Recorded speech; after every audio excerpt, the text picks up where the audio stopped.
j'aime pas les familles, quoi. J'aime pas les familles. Au fond, je me suis jamais identifié à quelque idée de famille, de cinéma que ce soit. J'aurais pu facilement, parce que, au fond, moi, je viens d'un parcours assez classique vers le cinéma, hein, dans le sens court-métrage, scénario, pour André Téchiné spécifiquement, et écriture pour les cahiers du cinéma. Enfin bon, c'est une sorte de ligne droite. Donc mais c'est vrai que j'ai eu besoin de rompre avec ça, de rompre avec les cahiers profondément, de rompre avec quelque chose qui a à voir, que je trouve contraignant dans le contexte, hein, du cinéma indépendant français, et d'aller vers ce qui stimulait mon imagination, mon désir, qui a été le cinéma asiatique. Donc d'avoir envie de dialoguer avec Rosia Hossein, avec Wong Kar-wai, de dialoguer avec des cinéastes canadiens comme Atome Goyan, et évidemment aussi avec des cinéastes français avec lesquels j'ai mis un milliard de choses en commun, comme Claire Denis ou Arnaud Desplechin, ou Cédric Kahn. Mais c'est vrai que ça passe beaucoup par cette liberté de mouvement, quoi. Par cette liberté de mouvement, par le fait de ne pas être coincé. Alors, c'est très difficile de bien parler de ça, parce que le système de financement du cinéma français, il est formidable. Il y a peu de pays où ça soit aussi ouvert, aussi disponible à la production de films, de premiers films, de jeunes cinéastes. C'est une chose... et puis, il y a une idée du cinéma, une foi dans le cinéma qui est soutenue par une logique économique et des règles qui sont précieuses. Simplement, il se trouve que tout ce système, il est construit sur l'usage de la langue française. Et ça, c'est une limite terrible. C'est une limite terrible parce que aujourd'hui, la langue véhiculaire dans le monde, la langue avec laquelle on peut raconter 1000 histoires qui concernent pourtant la France au premier chef, c'est l'anglais. Et donc, c'est vrai qu'il y a un moment donné où je me suis donné la liberté de mélanger les langues, de me servir au cinéma de l'anglais, langue véhiculaire entre des gens de différentes cultures, et de me servir de cette liberté-là pour m'aventurer sur des terrains sur lesquels le cinéma français ne s'aventure pas.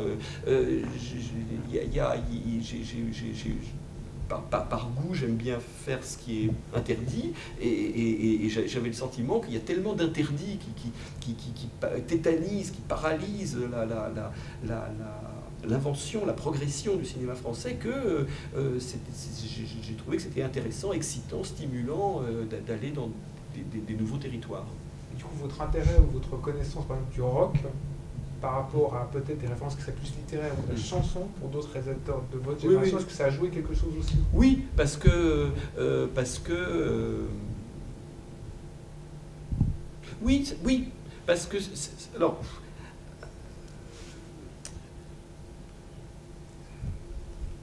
disons que la génération avant moi de cinéastes, ils viennent vraiment de la cinéphilie, c'est-à-dire du rapport au cinéma en tant qu'évidence de la contemporanéité, enfin, parce que marqué par ce qu'a représenté la nouvelle vague, qui était l'ère du temps, enfin, au sens le plus puissant du terme. Moi, quand je grandis, je suis déterminé par quelque chose qui est différent de la cinéphilie, qui est, je sais pas, les années 70, la contre-culture, la façon dont le monde est en train de changer. Et alors, il y a un mélange de politique, de réinvention du théâtre, du cinéma, de la musique, il y a une sorte d'idée de la liberté qui circule, etc., mais qui est cette idée que quelque chose qui a à voir avec la poésie et avec l'art doit être mis en œuvre dans la vie quotidienne.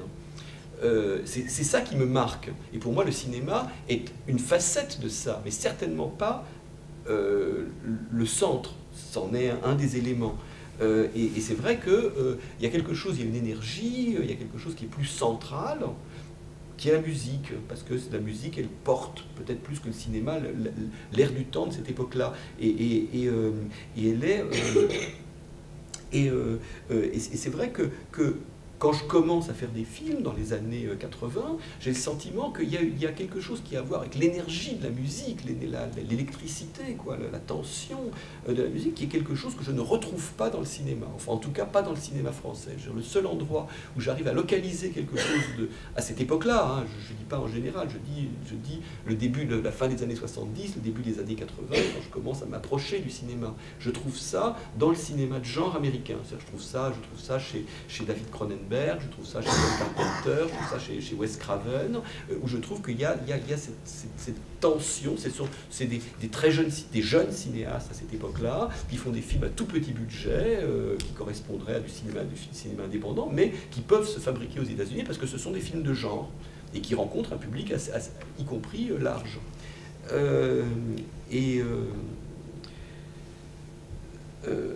Donc c'est vrai que... alors, dont la caractéristique du cinéma de genre est d'avoir un rapport physique avec le spectateur.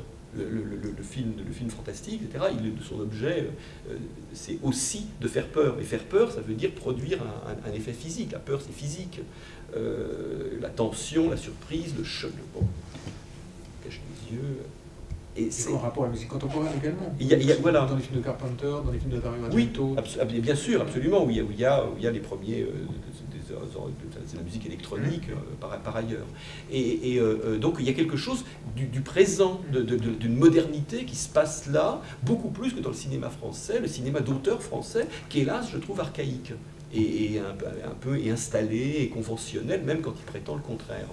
Donc oui, j'ai toujours été de ce point de vue-là un peu en rupture, mais j'ai cherché cette rupture parce que j'ai toujours eu le sentiment que autant j'étais porté par une idée du cinéma français, autant ces lois, ces règles, c'est la façon dont il s'enfermait à mon avis, dans des schémas théoriques qui ne me convenaient pas, allait à l'encontre de ce qui, moi, me stimulait. Okay. Pour revenir à la confection du film, quand vous tournez... La réponse, elle est dans votre question. C'est-à-dire dans le sens où moi j'écris en français, toujours, et ensuite je le donne à traduire de façon mécanique, quoi, par Andy Litva, qui est le traducteur qui fait aussi les sous-titres anglais de mes films. Donc c'est pas un traducteur littéraire, c'est quelqu'un qui a l'habitude du cinéma, mais qui va pas interpréter, qui fait un truc vraiment, qui fait un boulot assez mécanique. Et après, je reprends l'anglais, disons pour le rendre, enfin, pour l'affiner et le rendre le dialogue plus proche de ce que j'imagine, mais néanmoins, ça reste la traduction. Donc ça veut dire que je donne ce dialogue-là aux interprètes anglais en leur disant, mais vous en faites ce que vous voulez. C'est l'idée générale, ça c'est de la traduction, c'est l'idée, mais formulez-le selon vos mots, quoi, selon le naturel, quoi, qui s'imposera. Et donc là, pour le coup, c'est vrai, je deviens très dépendant des comédiens, parce que je suis dépendant de comédiens qui ont justement cette espèce de diapason, quoi, d'oreille musicale. Mais là, c'est pareil, c'est comme le casting, il faut trouver les gens justement qui ont pas un rapport mécanique au jeu, qui ont de la liberté. Je veux dire, par exemple, quand j'ai fait Clean, j'ai travaillé avec Nick Nolte. Nick Nolte, il disait pas le dialogue que j'avais écrit, il le tordait, il se l'appropriait. Au résultat, c'était essentiellement ce que j'avais prévu, mais c'était lui qui parlait. Et c'était lui qui parlait avec un naturel qui était... qui était la vérité que je cherchais. Et donc enfin, c'est vrai que c'est en le faisant que progressivement je me suis rendu... C'est-à-dire que la première fois que je l'ai fait, vraiment, c'est quand je faisais Irma Vep. Mais c'était ça faisait partie de l'aspect comédie du film, parce que le film il était moitié en français et moitié en anglais, parlé par des gens qui ne parlaient pas anglais, donc qui massacraient le langage, qui le tordaient, etc. Et les dissonances du langage faisaient partie du film. Après, quand plus tard je fais Clean, là je fais jouer des personnages qui sont américains, qui doivent être juste dans leur langue, et ainsi de suite. Donc, mais le fait de l'avoir déjà fait auparavant, ben, ça m'enhardit. Et après, du coup, comme ça m'a plutôt réussi, j'ai continué à le faire, alors y compris dans des langues que je ne parle pas. C'est-à-dire que j'ai tourné des séquences en chinois, en japonais, Carlos est en grande partie, en allemand, en arabe. Je ne parle pas. Comment on fait justement quand on tourne la pile et puis je parle chinois et est-ce que vous arrivez à dire que c'est la bonne ou c'est une vraie limite? C'est à l'oreille, c'est vraiment à l'oreille. C'est vraiment à l'oreille, il y a un truc où disons que je dis pas qu'au résultat c'est parfait, mais je sais très bien faire la différence entre les prises mauvaises et les prises bonnes. Ça c'est mais n'importe qui, hein. C'est un truc d'instinct. On voit bien quand les trucs sont fluides et naturels que quand ça zigzague, quoi. Il y a une sorte de langage parlé qu'on identifie tout de suite. Je me demandais si dans vos films, il y avait déjà une idée de la forme, a priori. Si, par exemple, dans les discussions que vous avez avec les chefs opérateurs, que ce soit Denis Lenoir et Gauthier, comme ça, vous partez sur une espèce de postulat de départ. Je pensais notamment à L'eau froide, où il y a ces deux couleurs qui sont le jaune et le bleu. Est-ce que c'est des idées qui sont lancées au départ et qui vont être comme un axe directeur? Est-ce qu'il y a la même chose aussi pour le montage? Non. Enfin, non, il y a des discussions vagues. Disons que non, il y a par exemple, sur l'eau froide, il y a des principes formels qui sont posés relativement tôt, mais qui ne sont pas ceux que vous dites, c'est-à-dire qui sont plutôt le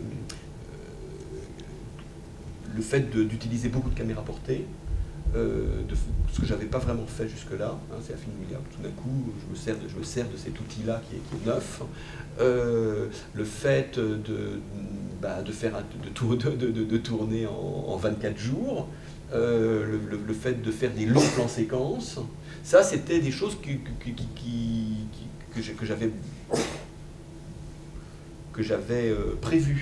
j'avais prévues parce que, comment dire, mais plus, encore une fois, alors là, je dirais, plus par pragmatisme qu'en tant que, comme ça, que plan. C'est... Parce que l'eau froide, ça s'est fait dans le cadre d'une série où on va proposer aux cinéastes de faire des films de différentes générations, de faire un film de 50 minutes autour de la musique qu'il écoutait quand il était adolescent, quelque chose comme ça. Donc, moi, ça ne m'intéressait pas de faire un film de 45 minutes pour la télévision. Je dis, mais pour le même budget, je fais deux versions. Je fais une version qui sera un film de 45 minutes, qui sera celui que vous souhaitez, et un film de 90 minutes, peut-être ça ressemblera à un truc expérimental, etc. Mais je me donne comme contrainte de me prouver presque à moi-même que je suis capable de faire un long métrage dans un cadre aussi minuscule que ça, aussi restreint que ça. Et donc la manière de le faire, c'est évidemment de jouer sur la durée des plans. Donc non seulement, alors là pour le coup, de réinventer les situations, de réinventer les plans, en essayant de construire de la durée. Et enfin, en tout cas, en me donnant la liberté d'avoir de la durée à l'intérieur des plans. Ce qui était quelque chose que je m'étais pas tellement donné jusque-là, parce que jusque-là, j'étais un peu dans une espèce d'idéologie de la vitesse, enfin de la concision, etc. Et que j'avais pas envie pour moi, un plan de 2 minutes 30 ralentissait le récit, quoi. Alors qu'en fait, non. À l'intérieur, s'il est construit comme il faut, il a une musicalité, il a une évidence qui ralentit en rien du tout le récit. Mais encore fallait-il trouver la manière de le faire. Et donc, par exemple, pour un film comme ça, oui, c'est ce genre de principe-là. Et au fond, pour tous les films, il y a des principes qui sont les règles du jeu qui sont d'emblée déterminées par son économie. Mais après, pour ce qui est de la tonalité, pour ce qui est de la musicalité, c'est des choses qui s'imposent au jour le jour. C'est-à-dire que je fais jamais de découpage à l'avance. Le découpage du film, je le fais au jour le jour. Mais je le fais au jour le jour parce que le film, il se réinvente au jour le jour. C'est-à-dire que je peux... comment dire, ce que je fais la deuxième semaine est déterminé par ce que j'ai fait la première semaine. Si je ne sais pas ce que j'ai fait la première semaine, comment est-ce que je peux anticiper ce que je ferai la seconde? Parce que il y a toutes sortes d'éléments qui se sont affinés, qui se sont clarifiés, qui se sont mis en place, qui ont à voir avec le mode de fonctionnement de tel ou tel acteur. Bah, c'est vrai que par exemple, que quand je tourne, quelquefois il y a plus d'intérêt ou plus d'affinité avec l'un ou l'autre des protagonistes. Enfin, disons qu'il y a certains des acteurs dont on sait qu'on peut les pousser plus loin que d'autres. Il y en a d'autres qui vont faire exactement ce qu'on a prévu et ça sera impeccable. Puis il y en a d'autres dont ils vont faire ce qu'on a prévu et puis etc. Et donc il faut être attentif à ça, il faut l'intégrer et il faut donc du coup ça devient aussi une partie du découpage. Et donc ça, je ne peux pas le savoir tant que j'ai pas... Donc voilà, donc pour moi je fais véritablement le découpage du film, je le fais le matin avant de venir tourner. Il est très précis, mais il est vraiment fait à la dernière minute, parce que c'est que à la dernière minute que j'ai tous les paramètres. Les lieux, les décors, les acteurs, le temps de tournage, et j'ai envie de dire, y compris la fatigue de l'équipe. Parce que il faut le gérer aussi. C'est-à-dire que par exemple, si la veille on a dépassé de 2 heures, je sais que le lendemain, j'ai intérêt à faire un truc hyper carré et assez précis, parce que les gens ils vont pas être au top. Oui, j'avais une question sur... parce que vous dites que vous reprenez, enfin vous proposez aux acteurs en fait finalement de reprendre votre écriture et dans le fait d'incarner les rôles, reprendre aussi le texte comme eux le sentent. Oui. Mais ça demande de toute façon nécessairement une grande confiance aux acteurs.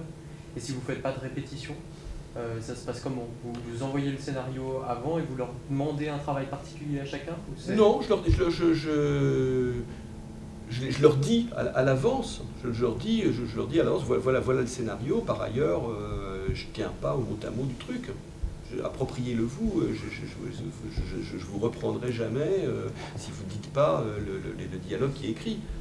J'ai envie que ce soit naturel, donc ça c'est le sens. La réplique, elle n'est pas... c'est pas c'est pas du genre Racine, quoi. Enfin, je veux dire,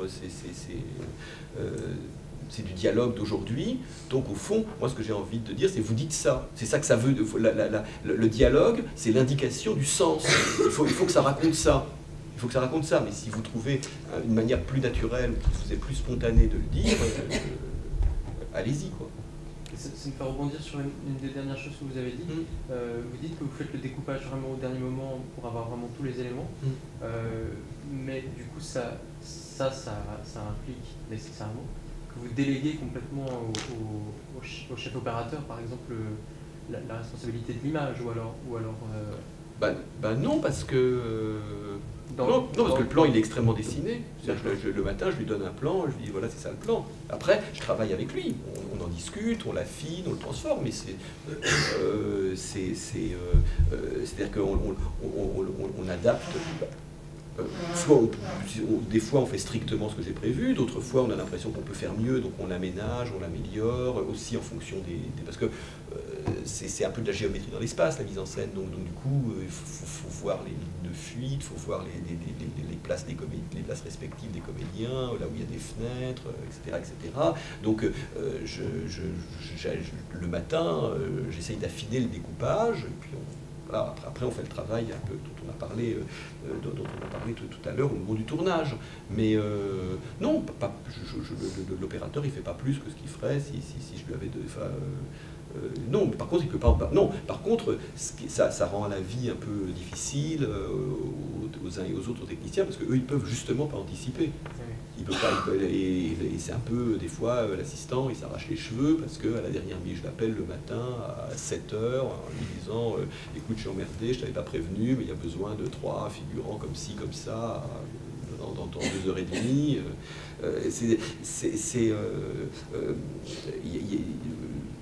C'est-à-dire que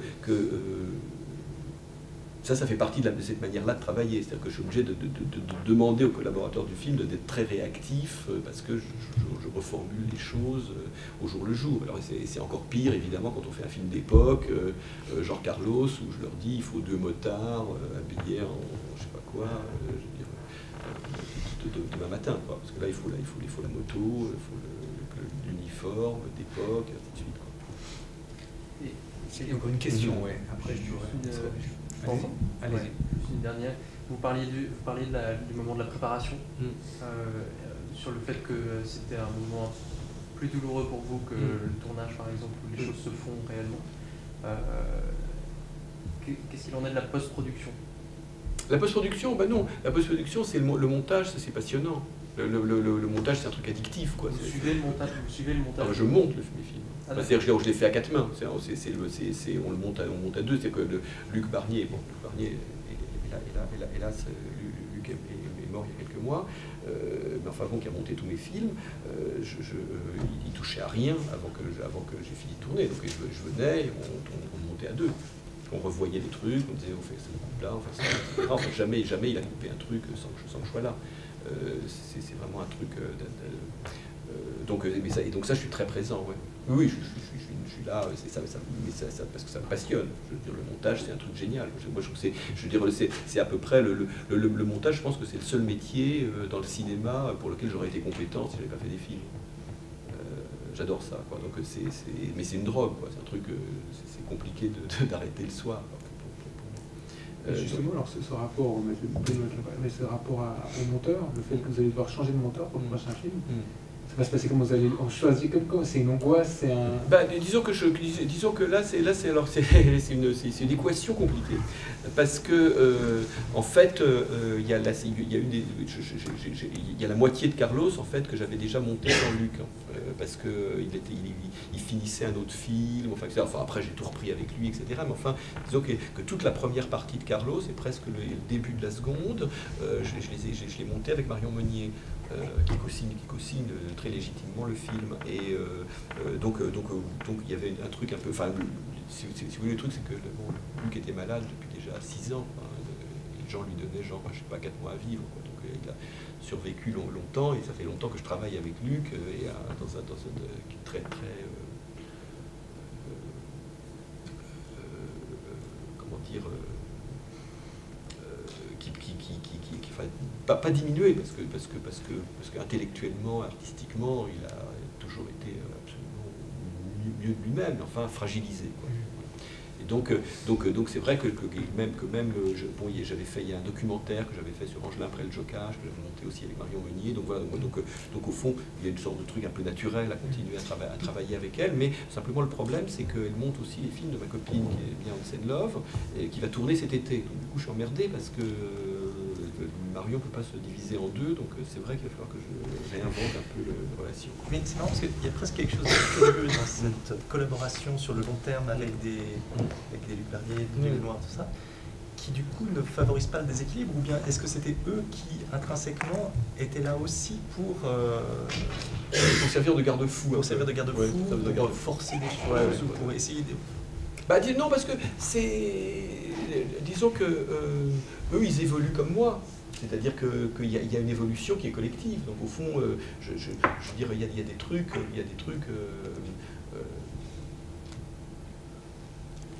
Luc, il était hyper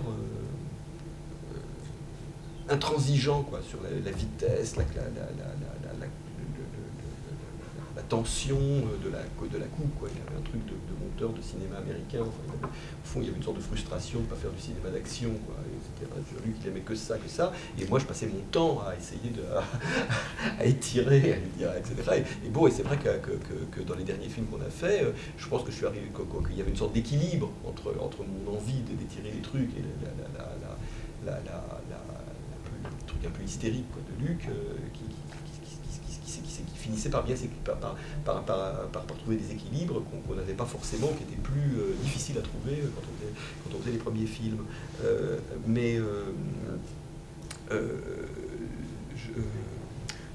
Non, parce que moi j'ai appris à faire du cinéma en écoutant aussi Luc et Denis, parce que aussi ce qui est intéressant dans la continuité du travail dans la continuité du travail, c'est que eux ils font autre chose. Moi je fais qu'un seul truc, je fais mes propres films, mais eux ils travaillent avec d'autres, ils apprennent des choses. Enfin, je veux dire, nous on a commencé, mon premier film, c'était quasiment le premier film de Denis, c'était quasiment le premier film de Luc, etc. Donc on partait un peu du même point. Mais eux, Denis maintenant il vit aux États-Unis, il a fait des films américains, Luc il était boulimique, il montait 4 films par an, de toutes sortes, etc. Donc au fond il a acquis, il a progressé, il a passé son temps à progresser, comme Denis a passé son temps à progresser. Moi j'ai passé mon temps à bénéficier au fond de ce qu'ils pouvaient m'apporter, de leur savoir, comme ça, de leur maturité, quoi, technique.